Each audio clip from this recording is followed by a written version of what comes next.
Bienvenue dans l'Esprit d'Actu, je reçois aujourd'hui François Asselineau, candidat à l'élection présidentielle.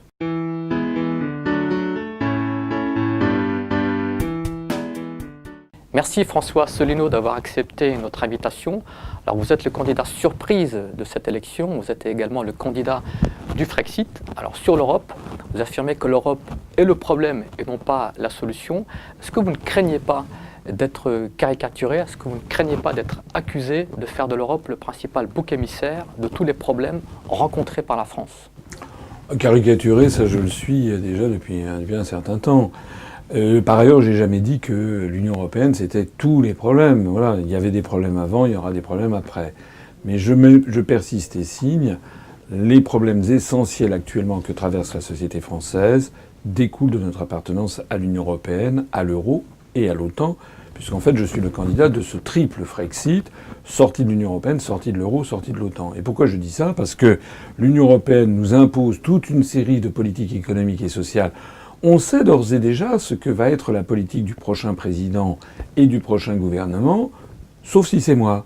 Les 10 autres candidats, alors ils proposent, on va rendre l'Europe... C'est facile, hein, oui, je vais rendre l'Europe plus démocratique, et si ça, personne n'y croit. Madame Le Pen, Monsieur Mélenchon disent, je vais renégocier les traités, qui le croit encore? En réalité, à partir du mois de juillet, si une de ces personnes était élue, après les élections législatives, eh bien, il serait obligé de mettre en œuvre le rapport du 18 mai 2016 de la Commission qui exige quoi?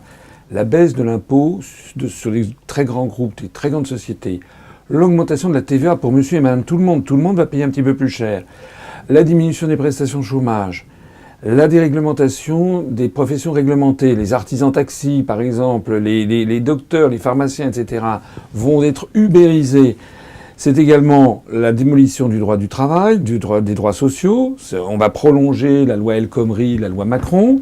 Et puis c'est également la rigueur maintenue. Et c'est encore la diminution des prestations à toutes les collectivités locales, les fusions forcées de communes. C'est ça, en fait, qui nous attend. Moi, j'appelle ça une dictature, parce qu'on voit bien que les Français vont voter à droite, à gauche.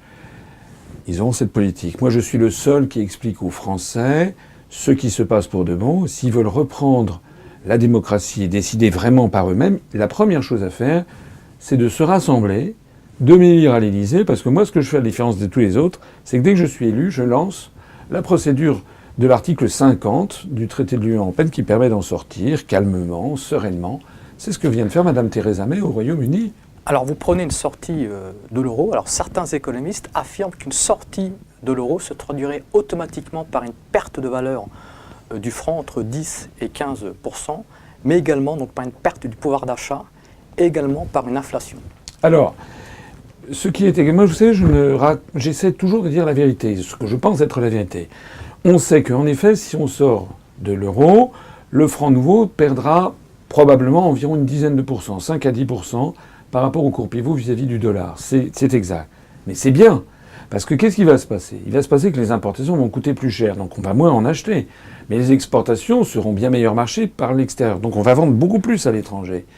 Si on y ajoute à ça le rétablissement du contrôle des mouvements de capitaux, je prends ici l'engagement qu'à horizon de 2 ans, le nombre de chômeurs de catégorie A va baisser de 1,5 à 2 millions. Parce que les autres, ils proposent quoi pour résoudre le chômage? Vous savez, ce qu'ils proposent, c'est toujours des trucs, vous savez, du pipeau, quoi, ou du violon. C'est-à-dire un contrat emploi jeune 21e siècle, un contrat emploi machin truc. Tout ça, ça sert à rien.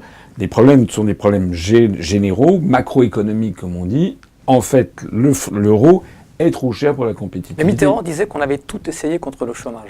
Oui, mais c'était une autre époque, il n'y avait pas l'euro à l'époque. Actuellement, c'est le fait que notre monnaie est trop chère par rapport à la compétitivité de l'économie française. Je voudrais dire un mot. C'est pas parce que le nouveau franc perdra 10% par rapport au dollar que le niveau de vie va baisser de 10%. Ça, c'est pas vrai du tout. D'abord, les produits d'importation, c'est seulement 30%, donc ça ferait simplement 3%. En plus, les exportateurs internationaux voudront essayer de conserver des parts de marché. Mais est-ce qu'on peut comparer le Brexit avec le Frexit, puisque l'Angleterre, elle, n'était pas dans la zone euro? Voilà, alors c'est à la fois comparable et pas comparable. Madame Theresa May veut sortir de l'Union européenne pour récupérer justement les manettes, elle peut définir ses lois, c'est ce que je veux aussi, mais c'est vrai que le Royaume-Uni n'était pas dans l'euro, il est dans la livre sterling. Cependant, À partir du moment où ils ont voté pour le Brexit, la livre sterling a perdu 10% à peu près, justement, par rapport à l'euro et par rapport au dollar. Quelles en sont les conséquences maintenant, 10 mois après? Une augmentation considérable des exportations britanniques, une baisse des importations, une augmentation considérable de l'emploi. Le chômage est tombé à 4,6% au Royaume-Uni. Nous, on est à 10,6%.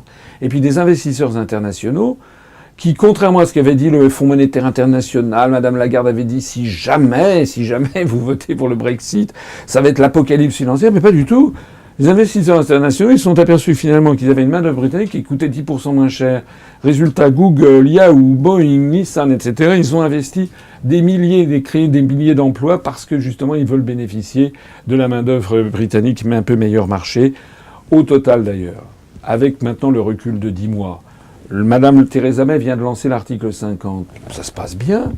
Ils ont commencé à débattre comment est-ce qu'on va sortir. Personne n'a... Mais les négociations commencent tout juste. Oui.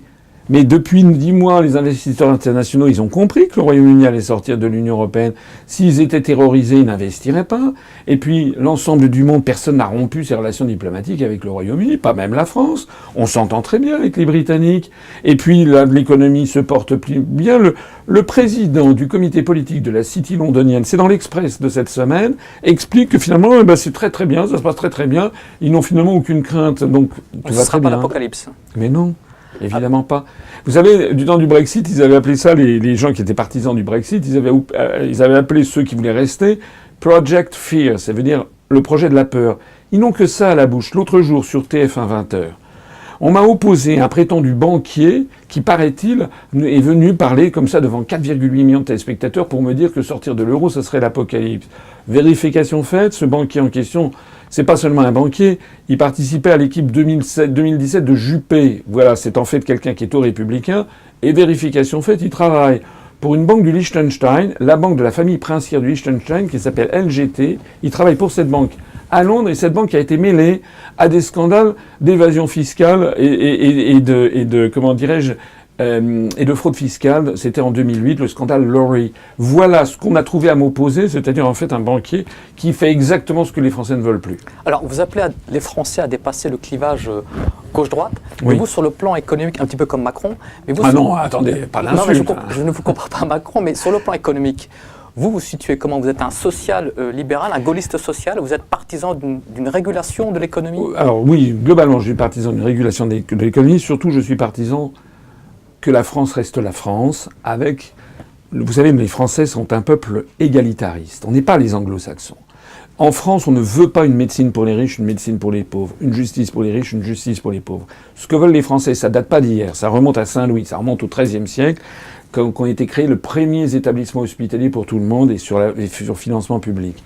Les Français, ils attendent de leur chef d'État qu'il assure l'égalité et la justice sociale entre tous les Français, quelles que soient leurs origines, quelles que soient leurs opinions politiques, quelles que soient leurs convictions religieuses. C'est ça la République française. Donc un État-providence? État-providence, c'est vous qui appelez ça. Moi, j'appelle pas ça un État-providence. Actuellement, l'Union européenne, nous, on donne des milliards d'euros à l'Europe. On se paye la princesse européenne. C'est l'État-providence. Pour les bénéficiaires, c'est les pays de l'Est. Moi, je dis que, compte tenu de la situation en France, il faut arrêter les dépenses que nous faisons vis-à-vis de l'Union européenne, qui sont colossales, et se recentrer un petit peu sur les Français, parce qu'on ne peut pas continuer à avoir une augmentation constante de la pauvreté. Il faut quand même, d'abord et avant tout, traiter le problème des Français. Et ensuite, d'ailleurs, si on doit développer des pays, moi je préfère m'adresser aux pays de la francophonie, avec qui nous avons des liens de toute nature beaucoup plus importants qu'aux pays, je suis désolé, mais la Bulgarie, l'Estonie, la Lettonie, voilà, j'ai rien contre ces pays, mais on en est quand même beaucoup moins proche que de l'Algérie, du Maroc, de la Tunisie, du Sénégal, de la Côte d'Ivoire, du Gabon, du Cameroun. Les anciennes colonies françaises. Oui, mais moi je l'ai déjà dit, je veux renouer un rapport, mettre fin à la France-Afrique, proposer d'ailleurs aux pays qui veulent sortir du franc CFA de les aider s'ils le souhaitent, mais renouer un partenariat d'égalité entre la France et l'Afrique. Vous savez que grâce à l'Afrique, la langue française est en plein accroissement au niveau planétaire. En 2060, il y aura 767 millions de francophones. Ça sera une langue à 90% africaine. Moi, je veux absolument qu'on développe les relations entre la France et l'Afrique, des relations d'égalité. Alors, vous avez condamné l'attaque américaine du 6 avril dernier contre la base aérienne syrienne d'Al-Sherat. Alors, quelle solution vous proposez au règlement du conflit syrien ? Alors, j'ai condamné ça parce que c'est illégal au regard du droit international. Moi, je ne sais pas si ce bombardement, d'abord si bombardement il y a eu, deuxièmement si effectivement les armes chimiques étaient dans les avions de Bachar el-Assad, la version qui nous est donnée par les médias occidentaux, ou s'ils étaient dans un hangar possédé par les rebelles, ça c'est la version russe. Moi je n'y étais pas, vous non plus, donc moi dans ce genre de situation, il faut qu'il y ait une enquête internationale qui soit conduite. Mais moi je me rappelle, j'ai pas une mémoire de poisson rouge, moi je me rappelle ce qui s'est passé avec les armes de destruction massive de Saddam Hussein. C'est à cause de ça que les États-Unis et une grande partie des pays de l'Europe sont intervenus en Irak. Ils ont créé 1 million de morts. Résultat, il n'y avait pas d'armes de destruction massive. Sur le massacre de la Ghouta en août 2013, le rapport du MIT, quelques temps après, a montré qu'en fait, le gaz sarin venait probablement des rebelles. Donc moi, je ne me prononce pas. Mais ce que je sais en tout cas, c'est que l'intervention américaine est illégale au regard du droit international. Un État, quel qu'il soit, n'a pas le droit de se prétendre le gendarme du monde. C'est d'ailleurs une des raisons pour lesquelles je veux aussi sortir de l'OTAN. La France a une très grande tradition de présence au Liban et en Syrie, ça remonte à François Ier. La France aurait dû avoir une position d'équilibre sur le sujet. Et là, il y a le processus de... Également sur le conflit israélo-palestinien. Oui, et pareil, sur le processus de Genève, la France devrait être au centre des opérations. Comme on est devenu les satellites de Washington, on est complètement discrédité. Et je pense qu'il faut parler à toutes les parties, y compris, je suis désolé de le dire à ceux à qui ça ne plaît pas, y compris à Bachar el-Assad. C'était d'ailleurs la position de Donald Trump il y a encore 10 jours. Donald Trump, il est en train de devenir, excusez-moi, mais le Tsipras américain. C'est-à-dire, en fait, c'est quelqu'un qui n'est pas fiable, qui change, qui a l'air un peu fantasque. Alors sur l'Europe, qu'est-ce qui vous distingue fondamentalement du programme de Mélenchon, mais également celui de Marine Le Pen ? Alors, ce sont deux candidats qui tapent sur l'Europe. Ça, ils le font très bien. D'autant plus, d'ailleurs, qu'ils me copient un certain nombre d'éléments. Madame Le Pen, qui n'y connaît rien, sous-traite à Philippot les opérations qui vient copier ce que j'écris. Et puis, Mélenchon, il fait pareil. L'autre jour, à Marseille, il a même eu le culot de se mettre une branche d'olivier. C'est le logo de l'UPR depuis 8 ans. Bon. Alors, pour critiquer, ils sont très bien. Mais ensuite, on fait quoi ? Ils proposent l'un comme l'autre de renégocier les traités européens. Eh bien, moi, je dis qu'on ne peut pas. Bien sûr qu'on peut théoriquement, mais concrètement, c'est impossible parce qu'il faudrait l'accord unanime des 28 gouvernements pour rouvrir les négociations, avoir un nouveau traité au seul bénéfice de la France, et on demanderait aux 27 autres États de nuire à leurs intérêts nationaux. Il n'y a qu'une seule solution, c'est de sortir. Mais attendez, et puis il faut encore les 28 peuples, il faut 56 accords unanimes. En 1997, Lionel Jospin avait dit qu'il allait renégocier les critères de Maastricht. Berny, qu'il n'a rien renégocié du tout. En 2012, François Hollande a dit qu'il allait renégocier le traité TSCG. Il n'a rien renégocié du tout. Est-ce que vraiment les Français veulent élire un Tsipras français, c'est-à-dire M. Mélenchon ou Mme Le Pen, qui fait croire qu'il va s'opposer à l'Union européenne, et puis au dernier moment, ils feront comme Tsipras, c'est-à-dire qu'ils se coucheront. Moi, j'apporte une vraie réponse, et ça fait 10 ans que je le dis. Allez regarder les professions de foi de Mme Le Pen, qui, elle, passe son temps à taper sur les immigrés et sur les musulmans. Allez regarder les professions de foi de M. Mélenchon en 2012. L'un et l'autre ne disaient absolument pas ce qu'ils disent maintenant. En fait, ils me courent après. Parce que moi, les événements vont dans le sens de ce que j'avais toujours prévu. Voilà la difficulté. Alors, une question sur les élections législatives de juin 2017. Vous comptez présenter des candidats dans les 577 circonscriptions ? Oui, je pense. Il y aura peut-être deux, trois circonscriptions où on aura un petit problème. Mais même, je crois, à Saint-Pierre-et-Miquelon, il y a 6000 personnes. Je pense qu'on a 2 adhérents. Je pense qu'on va avoir des candidats. Mais globalement, on aura, oui, dans la quasi-totalité, sinon la totalité, des élections législatives. D'ailleurs, je serai moi-même candidat à l'élection législative si je ne suis pas élu président. Vous avez vu que M. Macron, lui, il a dit que s'il n'est pas président, il veut surtout pas être candidat. Qu'est-ce que c'est que ça ? Ça veut dire qu'il laisse tomber, en fait, tous les gens qui lui font confiance. Honnêtement, c'est pas correct. C'est plein de mépris. Moi, je vais aller au charbon si je ne suis pas, comme je vais au charbon depuis 10 ans, parce que c'est une œuvre collective. Eh ben, on va être présent partout, dans toutes ces circonscriptions, et on va faire un score, vous allez voir. Alors, une question sur les bookmakers anglais, oui, qui vous placent en 5e position devant Hamon avec une cote de 100 contre 1. Oui, devant Hamon, devant Dupont-Aignan, etc. Ben, la moindre des choses, ça me fait sourire. Je n'y porte pas une attention plus importante que ça, mais vous savez, c'est aussi fiable ça. C'est même plus fiable, à mon avis, que les sondages qui nous sont déversés par les grands médias français. Parce que là, au moins, les gens, ils jouent de l'argent. Donc, ça veut dire qu'ils y croient. Les sondages des grands médias français ne les... Mais c'est quoi un bon score pour vous ? Écoutez, je pense que je vais faire un bon score. J'appelle ici, d'ailleurs, toutes les personnes qui m'écoutent.